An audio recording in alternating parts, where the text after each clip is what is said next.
best klinik Nur, tapi pastikan Dr. Nur. Kalau doktor yang ganti tak best. Okay, ini komen daripada sahabat kita lah, rakan follower. Thank you for reviewing us juga ya. Actually semua doktor pun best, semua doktor best. Tapi di Nur Medical Clinic ni, Kak Nur most of the time memang Kak Nur. Isnin sampai Jumaat memang Kak Nur yang bertugas, dan biasanya Sabtu adalah partner Kak Nur dan Ahad adalah Kak Nur lagi. Biasanya Ahad pun Kak Nur turun lah demi patient Kak Nur request.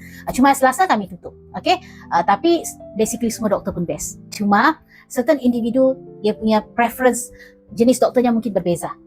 Okay, sebab mungkin Kak Nur ni, kalau orang tengok Kak Nur ni jenis yang soft spoken lah.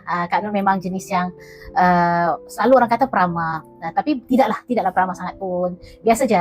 Biasa je. Cuma kita kena ada empathy. Empathy ni apa maksudnya? Kita perlu bayangkan keadaan kita ni di tempat pesakit dan kita akan faham pesakit, insyaAllah.